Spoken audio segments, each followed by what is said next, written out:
Chapter 95 फिर से सामना। अगली सुबह कियारा पूरी रात ठीक से सो नहीं पाई थी। बार बार वही पल उसकी आंखों के सामने आ रहा था। आर्यवर्धन। उसने गहरी सांस ली। मैं यहां सिर्फ नौकरी करने आई हूं। मुझे मजबूत बनना होगा। वह तैयार होकर ऑफिस चली गई।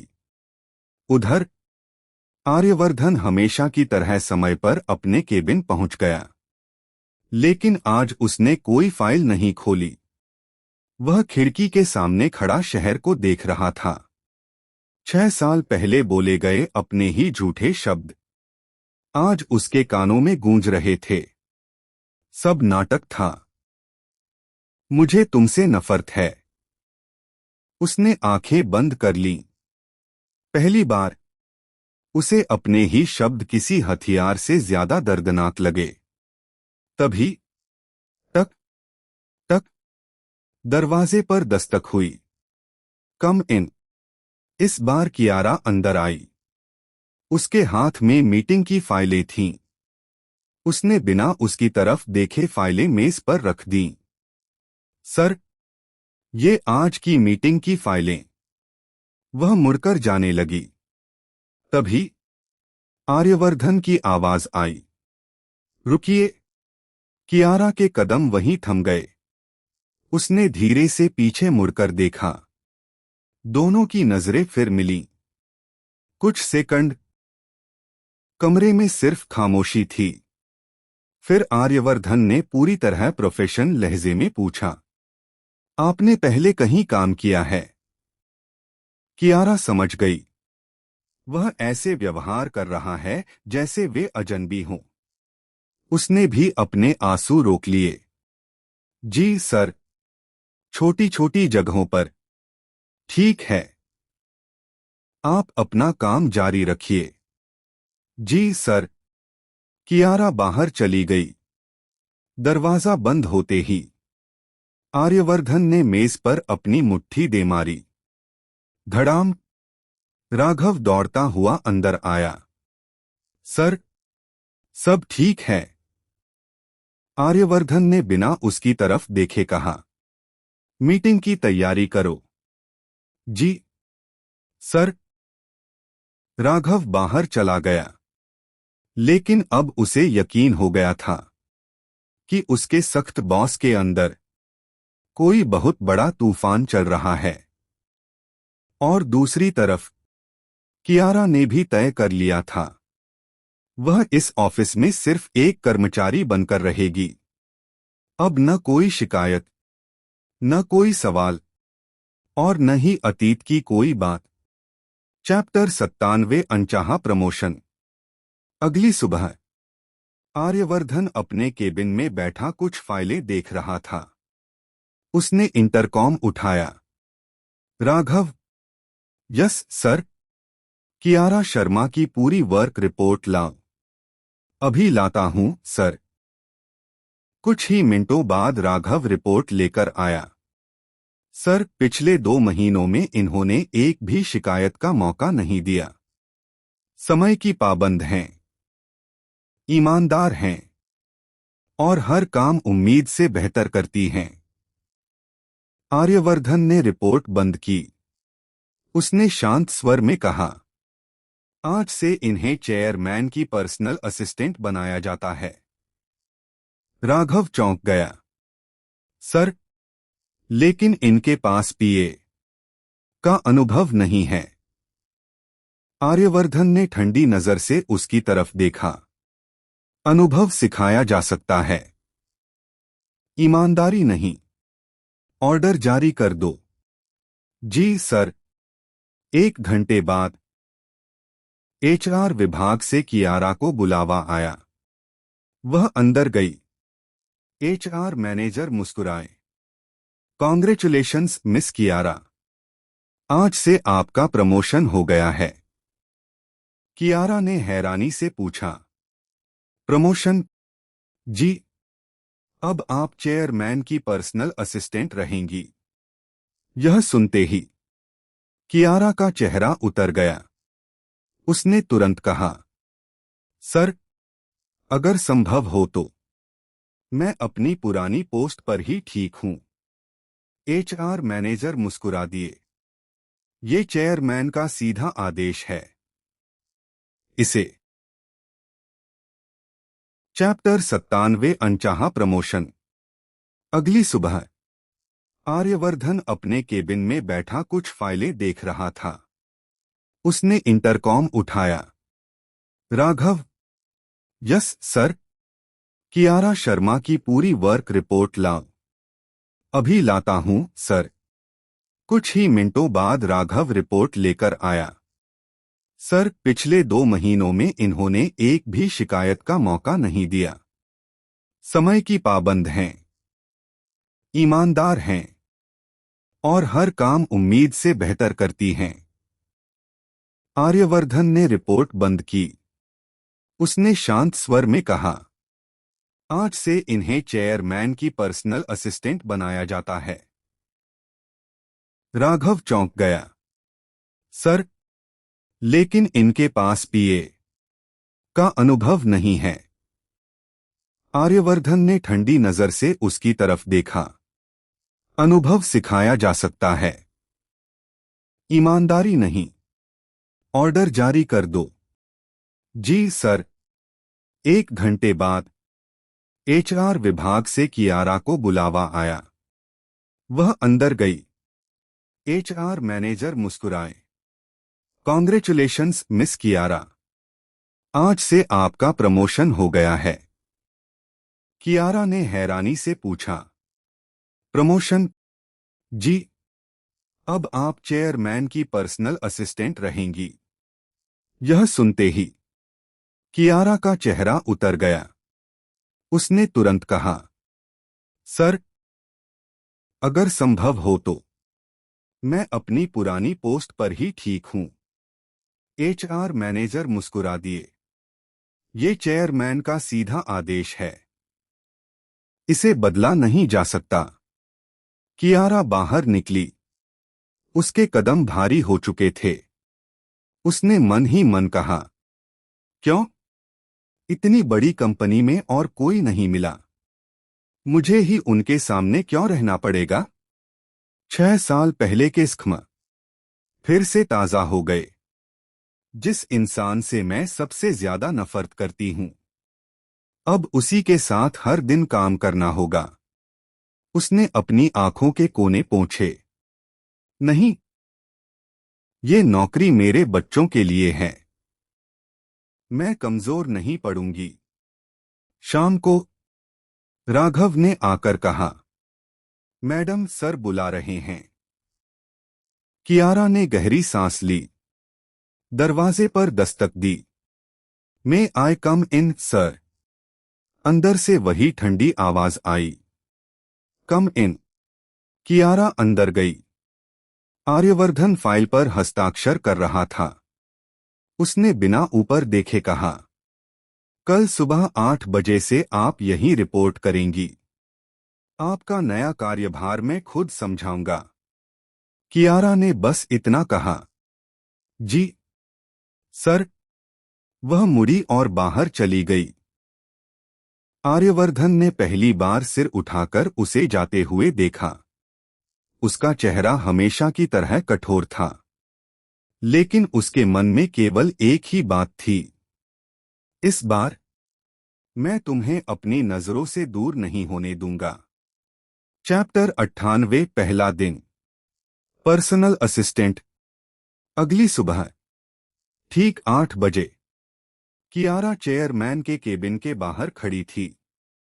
उसने हल्के से दरवाजा खटखटाया। टक टक। कम इन। वह अंदर गई। आर्यवर्धन पहले से ही काम में व्यस्त था। उसने घड़ी की तरफ देखा। सुबह के 8 बजे। समय की पाबंद हो। कियारा ने सिर्फ इतना कहा, थैंक यू सर। आर्यवर्धन ने सामने रखी फाइल उसकी ओर बढ़ा दी।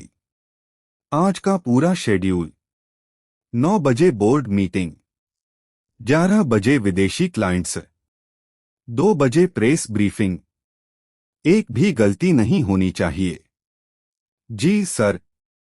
पूरा दिन कियारा बिना रुके काम करती रही। वह हर मीटिंग समय पर तैयार करती, फाइलें सही क्रम में रखती। किसी को शिकायत का मौका नहीं मिला। राघव ने मुस्कुराकर कहा, सर, लगता है आपने सही चुनाव किया। आर्यवर्धन ने बिना कोई भाव बदले जवाब दिया, मैं फैसले सोच समझकर लेता हूं। दोपहर, एक विदेशी क्लाइंट आया। उसने कियारा को देखकर मुस्कुराते हुए कहा, मिस, कॉफी प्लीज।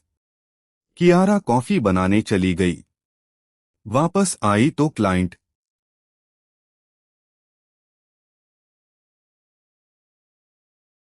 मुस्कुराकर बोला, you are very kind.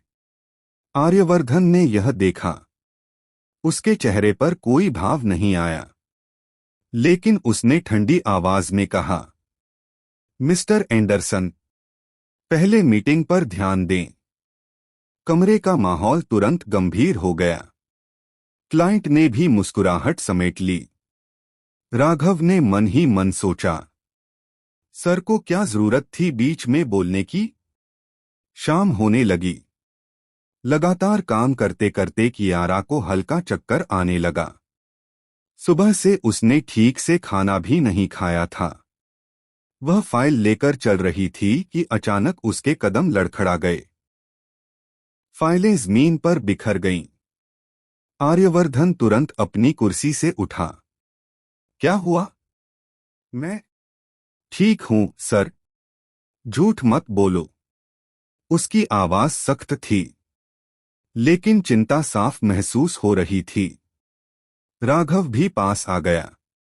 Aryavardhan ने बिना देर किए कहा, पहले बैठो। लेकिन सर, काम, ये आदेश है। कियारा चुपचाप कुर्सी पर बैठ गई। आर्यवर्धन ने राघव की तरफ देखा। जूस और कुछ खाने के लिए लेकर आओ। अभी सर। कियारा ने मन ही मन दांत भींच लिए। मुझे उसकी हमदर्दी नहीं चाहिए, जिसने मेरी पूरी जिंदगी बर्बाद की। लेकिन अपने बच्चों का चेहरा याद आते ही उसने अपने गुस्से और आंसुओं को फिर से दिल में दबा लिया। उधर आर्यवर्धन उसे चुपचाप देख रहा था। उसे समझ नहीं आ रहा था कि 6 साल पहले उसे खोने का दर्द ज्यादा बड़ा था, या आज उसे अपने सामने इस हालत में देखने का 99 बढ़ती हुई तकरार। अगली सुबह कियारा समय से पहले ऑफिस पहुंच गई। उसने मन ही मन एक फैसला कर लिया था, मैं सिर्फ अपनी नौकरी करूंगी। न उनसे कोई रिश्ता, न कोई एहसान। केबिन में प्रवेश करते ही उसने कहा, गुड मॉर्निंग सर। आर्यवर्धन ने बिना सिर उठाए कहा, आज का शेड्यूल पढ़िए। कियारा एक एक मीटिंग बताने लगी। सब कुछ बिल्कुल सही था। आर्यवर्धन ने पहली बार उसकी तरफ देखकर कहा, अच्छा काम। लेकिन कियारा के चेहरे पर कोई खुशी नहीं आई। उसने केवल कहा, थैंक यू सर। दोपहर में एक महत्वपूर्ण मीटिंग खत्म हुई। आर्यवर्धन ने देखा कि कियारा लगातार खड़ी है। उसने सख्त आवाज में कहा, लंच किया? जी। कियारा ने झूठ बोल दिया। आर्यवर्धन तुरंत समझ गया। झूठ? कियारा चौंक गई। सर, मैं 15 मिनट। जाकर खाना खाइए, काम बाद में होगा। कियारा का धैर्य टूटने लगा। उसने पहली बार उसकी आंखों में देखकर कहा, सर, मुझे मेरी जिम्मेदारी निभानी आती है। मेरी चिंता करने की जरूरत नहीं है। केबिन में सन्नाटा छा गया। राघव ने दोनों की तरफ देखा। उसे लगा मामला बिगड़ सकता है। लेकिन आर्यवर्धन ने गुस्सा नहीं किया। उसने बस ठंडी आवाज में कहा, ये चिंता नहीं, कंपनी का नियम है। मेरे स्टाफ का कोई भी सदस्य बिना खाना खाए काम नहीं करेगा। कियारा समझ गई, वह बहस जीत नहीं सकती। जी सर। वह बाहर निकल गई। कैंटीन में बैठी कियारा मन ही मन खुद से कह रही थी, तुम बदल नहीं सकते आर्यवर्धन। मैं तुम्हारी किसी बात पर भरोसा नहीं करूंगी। तुम्हारी हर परवाह मुझे सिर्फ उस दिन की याद दिलाती है जब तुमने मुझे खुद अपनी जिंदगी से निकाल दिया था। उधर केबिन में राघव ने धीरे से पूछा, सर, अगर बुरा न माने तो एक बात पूछूं? पूछो। आप मैडम, मेरा मतलब मिस कियारा का इतना ध्यान क्यों रखते हैं? आर्यवर्धन कुछ क्षण चुप रहा, फिर खिड़की की तरफ देखते हुए बोला, कुछ सवालों के जवाब मेरे पास भी नहीं हैं। राघव पहली बार अपने बॉस को इतना उलझा हुआ देख रहा था। उसे सिर्फ इतना समझ आ रहा था कि कियारा के आने के बाद आर्यवर्धन की पत्थर जैसी जिंदगी में फिर से हलचल शुरू हो चुकी थी। चैप्टर 107। लेकिन खामोशी के साथ। शाम के 6 बजे आर्यवर्धन और कियारा एक महत्वपूर्ण बिजनेस मीटिंग के लिए निकल चुके थे। पहली बार कियारा उसकी आधिकारिक पर्सनल असिस्टेंट के रूप में उसके साथ जा रही थी। पूरी कार में सन्नाटा था। आर्यवर्धन लैपटॉप पर काम कर रहा था। कियारा खिड़की से बाहर गिरती बारिश देख रही थी। कुछ देर बाद अचानक गाड़ी ट्रैफिक में रुक गई। ड्राइवर बोला, सर, आगे एक्सीडेंट हुआ है, थोड़ा समय लगेगा। आर्यवर्धन ने लैपटॉप बंद कर दिया। कुछ क्षणों की चुप्पी के बाद उसने पहली बार काम के अलावा पूछा, मुंबई में नया माहौल कैसा लग रहा है? कियारा ने बिना उसकी तरफ देखे जवाब दिया, ठीक है सर। कोई परेशानी तो नहीं? नहीं सर। फिर वही सन्नाटा। दोनों के पास कहने के लिए बहुत कुछ था, लेकिन कोई भी अतीत का एक शब्द नहीं बोलना चाहता था। बारिश की बूंदें शीशे पर लगातार गिर रही थीं। तभी कार हल्के से झटके के साथ रुकी। कियारा का संतुलन बिगड़ गया। वह गिरने ही वाली थी कि आर्यवर्धन ने तुरंत उसका हाथ पकड़ लिया। दोनों की नजरें मिलीं। कुछ पल समय जैसे रुक गया। कियारा ने तुरंत अपना हाथ पीछे खींच लिया। Sorry sir. आर्यवर्धन ने भी सामान्य स्वर में कहा, इट्स ओके। दोनों फिर अपनी अपनी तरफ देखने लगे। लेकिन उस एक पल ने दोनों के दिलों की धड़कनें जरूर बढ़ा दी थीं।